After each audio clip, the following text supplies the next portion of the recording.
একসময় পশ্চিমবঙ্গের বিধানসভা নির্বাচনের ফলাফল প্রকাশিত হওয়ার সময় যখন তৃতীয়বারের মতো মমতা বন্দ্যোপাধ্যায় বাংলার মুখ্যমন্ত্রী হিসেবে নির্বাচিত হন, সেই সময় সবচেয়ে বেশি চর্চিত মুখ হিসেবে যেই ব্যক্তিটি নজরে এসেছিলেন তিনি হলেন বিশিষ্ট ভোট কুশলী প্রশান্ত কিশোর ওরফে পিকে।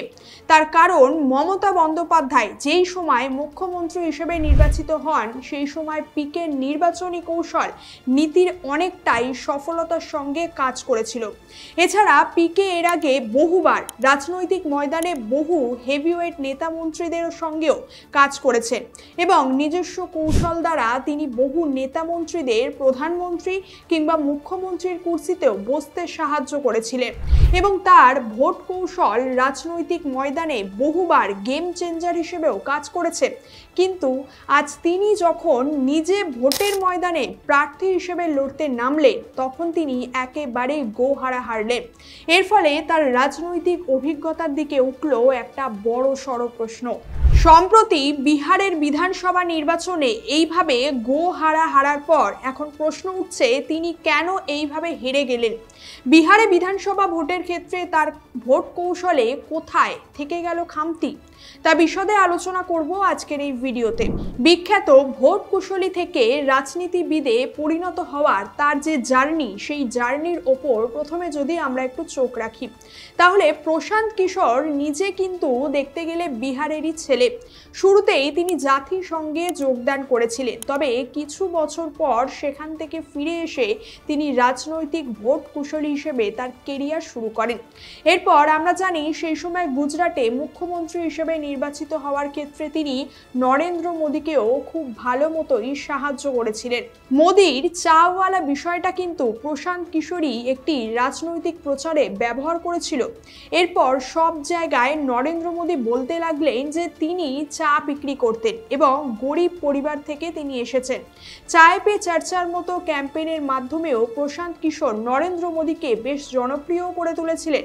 এরপর মোদী আনে ওয়ালা হে ক্যাম্পেইন চালানোর জন্য 400টি ভিডিও ভ্যান তৈরি করা হয় তার পক্ষ থেকে, যাদের কাজ ছিল নরেন্দ্র মোদীর ভাষণগুলি গ্রামে গ্রামে গিয়ে দেখানো। এই সব কিছুর পিছনেই যার বুদ্ধি কাজ করছিল তিনি হলেন এই প্রশান্ত কিশোর ওরফে পিকে। তবে এর পরবর্তী সময় বিজেপির সঙ্গে পিকের খানিকটা মতবিরোধ হলে পিকে সেখান থেকে বেরিয়ে আসেন। নীতিশ কুমারের সঙ্গে এরপর তিনি যোগাযোগ করেন, যিনি সেই সময় মোদী ও অমিত শাহ জুটির সবচেয়ে বড় বিরোধীদের মধ্যে একজন ছিলেন। 2014 সালের ডিসেম্বরে প্রশান্ত কিশোর দিল্লিতে প্রথমবার নীতিশের সঙ্গে দেখা করেন। প্রশান্ত কিশোর প্রথম শর্ত রাখেন যে তার সাথে কাজ করলে জিতেন রাম মাঝিকে সরিয়ে তিনি বিহারের মুখ্যমন্ত্রী হিসেবে নীতিশ কুমারকে বানাবেন। এরপর প্রশান্ত কিশোরের সেই পরামর্শ নীতিশ কুমার মেনে নেন এবং 2015 সালের ফেব্রুয়ারিতে আবারও মুখ্যমন্ত্রী পদে যোগদান করেন। প্রশান্ত কিশোর আইপ্যাক সংস্থাকে আবারও পুনরুজ্জীবিত করেন এবং 2015 সালে হতে চলা বিহার নির্বাচনের জন্য নীতিশ কুমারের প্রচারের দায়িত্ব নেন তিনি। এই নির্বাচন নীতিশ কুমারের জন্য একটা অগ্নি পরীক্ষার মতোই ছিল। তার কারণ 2014 সালের লোকসভা নির্বাচনে নীতিশ কুমার মাত্র 2টি আসন পেয়েছিলেন, যেখানে এর আগে নির্বাচনে তিনি 20টি আসনে জয়লাভ করেছিলেন। মোদীর সাথে মোকাবিলা করার জন্য নীতিশ বিহারে তার সবচেয়ে বড় রাজনৈতিক বিরোধী লালু যাদবের সঙ্গে এবং কংগ্রেসের সাথে জোট করেন, যাদের মিলিয়ে তৈরি হয় সেই সময় মহাজোট। প্রথম দিকে প্রশান্ত কিশোরের সন্দেহ ছিল যে এই জোট বোধহয় কাজ করবে না। প্রশান্তের ধারণা ছিল যে লালু নীতিশকে হয়তো জোটের মুখ এবং মুখ্যমন্ত্রী পদপ্রার্থী করতে বাধা দেবেন। এরপর প্রশান্ত কিশোর কংগ্রেস সভাপতি সোনিয়া গান্ধীর সঙ্গেও যোগাযোগ করেন এবং তিনি লালুকে নীতিশের নেতৃত্ব মেনে নিতে রাজি করান। এরপর লালু প্রসাদ নিজেই নীতিশকে মুখ্যমন্ত্রীর পদপ্রার্থী হিসেবে ঘোষণা করে দেন। প্রশান্তের লালুর এই রাজনৈতিক পরিপক্কতা খুবই পছন্দ হয় এবং এই জোট নিয়ে তার মনে যে সন্দেহ ছিল প্রথম দিকে তা দূর হয়ে যায়। নির্বাচনের সময় প্রশান্ত কিশোর লালু এবং নীতিশের মধ্যে বার্তাবাহকের কাজ করেন এবং আসন ভাগাভাগির মতো বিষয়গুলিতেও প্রশান্ত কিশোরের ভূমিকা ছিল সেই সময়। 2015 সালের বিহার নির্বাচনে মহাজোট বন্ধন বড় জয় নথিভুক্ত করে এবং নীতিশের জয়ের নায়ক ছিলেন সেই সময় সেই প্রশান্ত কিশোরই। এই জয় অমিত শাহের হার ছিল। প্রশান্ত কিশোর এই জয়ের পুরস্কার পান। মুখ্যমন্ত্রী হওয়ার পর 2016 সালের জানুয়ারিতে নীতিশ কুমার প্রশান্ত কিশোরকে তার অ্যাডভাইজার হিসেবেও নিযুক্ত করেন এবং তাকে ক্যাবিনেট পদমর্যাদা দেন। উপদেষ্টা হিসাবে এরপর প্রশান্ত বিহারের উন্নয়নের জন্য কাজ করতে শুরু করেন। এরপর বিহার ছাড়াও প্রশান্ত কিশোর নির্বাচনী কৌশলবিদ হিসেবেও কাজ করেছিলেন। এরপর তিনি বিজেপির সবচেয়ে বড় বিরোধী দল অর্থাৎ কংগ্রেসের ওপরও মনোযোগ দিতে শুরু করেন। গান্ধী পরিবারও বিহারে প্রশান্ত কিশোরের কাজে বেশ মুগ্ধ হয়েছিল। তাই প্রশান্ত কিশোরকে 2017 সালে আসতে চলা পাঞ্জাব এবং উত্তরপ্রদেশে নির্বাচনের জন্য কৌশল তৈরির দায়িত্ব দেয় কংগ্রেস। প্রশান্তের ধারণা ছিল যে উত্তরপ্রদেশের কংগ্রেসের তখনই প্রত্যাবর্তন হতে পারে যখন তারা দলিত এবং মুসলিমদের পাশাপাশি ব্রাহ্মণ ভোট ব্যাংকেরও একটি বড় অংশ নিজেদের দিকে টানতে পারে। এর জন্য তিনি প্রস্তাব দেন যে প্রিয়াঙ্কা গান্ধীকে উত্তরপ্রদেশের নির্বাচনী প্রচারের মুখ করা হোক। এই সময় পর্যন্ত প্রিয়াঙ্কা গান্ধী রাজনীতিতে আসেননি। এর বদলে কংগ্রেস আরেকজন ব্রাহ্মণ নেত্রী শীলা দীক্ষিতকে তাদের মুখ্যমন্ত্রী হিসেবে পদপ্রার্থী হিসেবে ঘোষণা করেন। তবে এই কাজটি প্রশান্ত কিশোরের ইচ্ছের বিরুদ্ধে ছিল। শীলা দীক্ষিত প্রশান্ত কিশোরকে গুরুত্ব দেননি। তার কারণ তার মতে কংগ্রেসে গোলাম নবী আজাদের গুরুত্ব প্রশান্ত কিশোরের থেকেও সেই সময় বেশি ছিল। প্রশান্ত কিশোর প্রমোদ তিওয়ারিকে ইউপি কংগ্রেসের প্রধান করার পরামর্শ দেন এরপর, কিন্তু পার্টি হাইকমান্ড এটিকে উপেক্ষা করে রাজ বব্বরকে ইউপি কংগ্রেসের প্রধান করে দেয়। তবে এই বাধা সত্ত্বেও প্রশান্ত কিশোর তার কংগ্রেস অভিযান শুরু করেন এবং চায় পে চর্চার মতো খাট সভার পরিকল্পনাও করেন। সেখানে রাহুল গান্ধীকে খাটের ওপর বসে প্রকাশ্যে কৃষকদের সাথে আলোচনা করতেও দেখা গিয়েছিল। এই অভিযানের উদ্দেশ্য ছিল যে কৃষকদের কংগ্রেসের সঙ্গে যুক্ত করা, কিন্তু দেউরিয়াতে হওয়া প্রথম সভাতেই স্থানীয় লোকজন খাট তুলে নিয়ে চলে যান এবং পরের দিনই মিডিয়ায় রাহুল ও কৃষকদের সাথে তাদের আলোচনার পরিবর্তে খাটের লুটপাট নিয়ে শিরোনাম করছিল। অন্যদিকে এই ঘটনা কংগ্রেস এবং প্রশান্ত কিশোর উভয়ের জন্যই ছিল বিতর্কিত। যেখানে রাহুলের খাট সভা হতো সেখানেই লোকেরা এই আশায় জড়ো হতেন যে সবার পরে খাট তুলে নিয়ে যাবেন তারা। এর মধ্যে কংগ্রেসের পুরনো নেতারা যেমন আহমেদ প্যাটেল এবং গোলাম নবী আজাদের মতো নেতারা গুরুত্ব হারাতে শুরু করেন সেই সময়। কিন্তু এই নেতারা ছিলেন সোনিয়া গান্ধীর ঘনিষ্ঠ। এই নেতাদের প্রশান্ত কিশোরের ওপর বিশ্বাস ছিল না এবং তারা সোনিয়া গান্ধীর মনে প্রশান্ত কিশোরকে নিয়ে একসময় সন্দেহ জাগানো শুরু করেন। তবে এর পিছনে আরও একটি বড় কারণ ছিল, সেটি হলো প্রশান্ত কিশোরে সেই সময় নিজস্ব কোনো মতাদর্শ না থাকা। কখনো তিনি ডানপন্থী, কখনো বা বামপন্থী বা বিজেপির জন্য কাজ করতেন, তো কখনো সমাজবাদী নীতিশের জন্য। এর কারণে কংগ্রেসীরা তাকে বিশ্বাসই করতেন না। প্রশান্ত কিশোর দলের কাঠামো এবং সংগঠনে বড় পরিবর্তন করার একটি ব্লু প্রিন্টও এরপর পেশ করেছিলেন, কিন্তু দলের অভ্যন্তরীণ কারণে তার কিছুই বাস্তবায়িত হয়নি সেই সময় এবং এই পরিকল্পনাটি যেমন ছিল তেমনই থেকে যায়। এরপর প্রশান্ত কিশোরের কংগ্রেস সংগঠনে পরিবর্তন আনার পরিকল্পনাও ব্যর্থ হয়ে যায়। এই কারণে প্রশান্ত কিশোরকে তার প্ল্যান বিতে সরে যেতে হয় এবং তিনি কংগ্রেসকে সমাজবাদী পার্টির সাথে জোট এবং অখিলেশের নেতৃত্বে নির্বাচন লড়ার জন্য প্রস্তুত করেন। জোটের পরে প্রশান্ত, রাহুল, অখিলেশ জুটির ব্র্যান্ডিং শুরু করেন। এই নির্বাচনী প্রচারের সময় ইউপি কে লড়কে স্লোগান দেওয়া হয়। এই স্লোগানের উদ্দেশ্য ছিল লোকাল ভার্সেস আউটসাইডার বিতর্ক তৈরি করে মোদি ও অমিত শাহকে বহিরাগত হিসেবে দেখানো। ইউপির মুখ্যমন্ত্রী অখিলেশ যাদব এবং কংগ্রেসের রাহুল গান্ধী একসাথে এক মঞ্চে নজরে আসবেন সেই সময় এটাই ঠিক হয়, কিন্তু এটি পরে কোনো কাজ দেয়নি এবং 403টি বিধানসভা আসনের মধ্যে কংগ্রেসের মাত্র 7টি আসনই পায়। এইভাবেই প্রশান্তের পুরো এজেন্ডাই এর ফলে ব্যর্থ হয়ে যায়।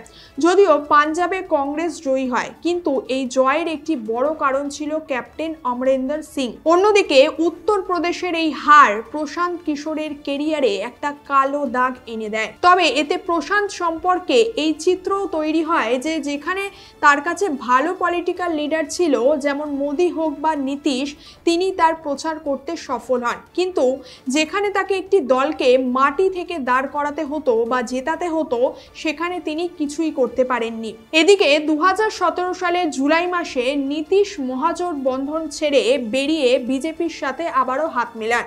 তাই অ্যাডভাইজার হিসেবে প্রশান্তের মেয়াদও সেখানেই শেষ হয়ে যায়।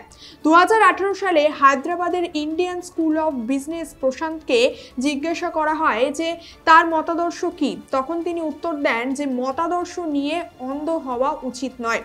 তার এই মতাদর্শ নিয়ে এই নন কমিটাল মনোভাবের কারণে প্রশান্ত কিশোরের ওপর তার পুরো কর্মজীবনে প্রশ্ন উঠতে থাকে। তার বিরোধীরা বলেন যে প্রশান্তের মতাদর্শ না কোনো সেন্টার লেফট, না কোনো রাইট, না রাইট সেন্টার। তার মতাদর্শ হলো টাকা এবং ক্ষমতা। যে দল বেশি টাকা এবং ক্ষমতা দেবে, প্রশান্ত কিশোর তার জন্যই কাজ করতে একেবারেই প্রস্তুত থাকেন।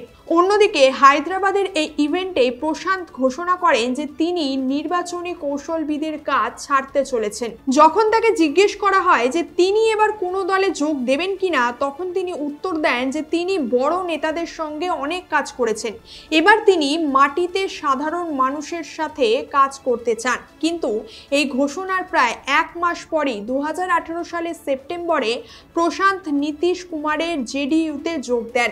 প্রশান্তের জেডিইউতে যোগ দেওয়ার পর বলা হতে লাগলো যে তিনি এখন দলেরই ভবিষ্যৎ। এর 1 মাস পরই প্রশান্ত কিশোরকে JDU party national vice president করে দেওয়া হয়। এদিকে 2019 সালের লোকসভা নির্বাচন চলে আসে। এই নির্বাচনগুলিতেও জেডিইউ এবং বিজেপি উভয়ই একসাথে ছিল। এই নির্বাচনগুলিতে নরেন্দ্র মোদীর জয় হয় এবং তিনি আবারও প্রধানমন্ত্রী হয়ে যান। তার দ্বিতীয় মেয়াদে মোদী সরকার নাগরিকত্ব সংশোধন আইন বা সিটিজেনশিপ অ্যামেন্ডমেন্ট অ্যাক্ট অর্থাৎ সিএএ নিয়ে আসেন। নীতিশের সতর্কতা করার পরেও প্রশান্ত বারবার সিএএ আইনের সমালোচনা করতে শুরু করেন। তিনি বলেন যে এর ফলে ধর্মের ভিত্তিতে মানুষকে টার্গেট করতে হতে পারে। প্রশান্ত নীতিশকেও একটি চিঠি লেখেন এরপর, যাতে তার কাছে এনআরসিতে নিজের অবস্থান স্পষ্ট করার জন্য বলা হয়। এতে প্রশান্ত এবং নীতিশের মধ্যে মতভেদও আরও বেড়ে যায়। প্রশান্ত কিশোর এই দাবিও করেন যে 2019 সালের নভেম্বরে হওয়া একটি দলীয় মিটিংয়ে নীতিশ বলেছিলেন যে বিজেপি তাকে অপমানিত করেছে। এই কারণগুলির জন্য প্রশান্ত এবং নীতিশের মধ্যেও সম্পর্কের ফাটল আরও বেড়ে যায়। এরপর 2020 সালের জানুয়ারিতে নীতিশ কুমার প্রশান্ত কিশোরকে তার দল থেকে বের করে দেন। দল থেকে বের করে দেওয়ার পর প্রশান্ত কিশোর বলেন যে নীতিশ তার জন্য বাবার মতোই, তাই তিনি তার এই সিদ্ধান্তের ওপর কোনো প্রশ্ন তুলবেন না। কিন্তু তিনি বিজেপির সাথে হাত মেলানোর জন্য নীতিশের ওপর অবশ্যই প্রশ্ন তোলেন। এরপর প্রশান্ত বলেন যে নীতিশ প্রায়ই বলতেন যে তিনি নাকি গান্ধী, জেপি এবং লোহিয়াকে ধোঁকা দেবেন না, কিন্তু তিনি গান্ধীর চম্পারণে আসার 100 বছর পূর্তির সময় এমন লোকেদের সাথে মিলে সরকার চালাচ্ছিলেন যারা গডসের মতাদর্শ মেনে চলে। এখানে মজার বিষয় হলো এরপর থেকেই প্রশান্ত কিশোর মনীষ কাশ্যপকে হাসতে হাসতে নিজের দলেই আবার সামিল করিয়ে নেন, যে গডসেকে মানার কথা বলতো এবং গান্ধীকে গালি দিত। প্রশান্তের এই অভিযোগের জবাবে নীতিশ কুমার বহুবার আবার অভিযোগও করেন যে তিনি বিজেপি এবং অমিত শাহের লোক। নীতিশ দাবি করেন যে অমিত শাহই তাকে ফোন করে প্রশান্ত কিশোরকে দলে অন্তর্ভুক্ত করার জন্য বলেছিলেন, যদিও প্রশান্ত কিশোর সেটাকে অস্বীকার করেন এবং নীতিশের বিরুদ্ধে মিথ্যে বলার অভিযোগ করতে থাকেন। 2020 সালেই প্রশান্ত কংগ্রেসের সাথে আবারও যোগাযোগ করেন এবং বলেন যে তার কাছে একটি পরিকল্পনা রয়েছে, যার মাধ্যমে 2024 সালের লোকসভা নির্বাচনে দল সাহায্য পাবে। কিন্তু এইবার কংগ্রেসের সাথে তার আর কোনো কথাই এগোয়নি। এরপর 2021 সালের মার্চ এপ্রিলে প্রশান্ত কিশোর পশ্চিমবঙ্গ বিধানসভা নির্বাচনে মমতা বন্দ্যোপাধ্যায়ের তৃণমূল কংগ্রেসের নির্বাচনী প্রচারের দায়িত্ব নেন। এটি প্রশান্ত কিশোরের কর্মজীবনের শীর্ষ সময় ছিল। নির্বাচনের সময় 4 মাস আগেই তিনি টুইটারে ঘোষণা করে দেন যে মিডিয়া যতই হাইপ তৈরি করুক, বিজেপি বাংলায় ডাবল ডিজিট পার করবে না এবং যদি করে তবে তিনি এই কাজ ছেড়ে দেবেন। প্রশান্ত কিশোরের এই আত্মবিশ্বাস সঠিক প্রমাণিত হয়। বিজেপির মাত্র ৭৭টি আসন আসে, অর্থাৎ ১০০ থেকে অনেক কম। এই সাফল্যের পর প্রশান্ত কিশোর আবার কংগ্রেসের আশেপাশে ঘুরতে শুরু করেন। প্রশান্ত কিশোর রাহুল এবং প্রিয়াঙ্কা গান্ধীর সঙ্গে 4টি বৈঠক করেন। এরপর 2021 সালের মার্চে প্রশান্ত কিশোর পাঞ্জাবের মুখ্যমন্ত্রী ক্যাপ্টেন অমরিন্দর সিং এর প্রধান অ্যাডভাইজারও হন, যদিও তিনি কখনো এই পদে যোগ দেননি।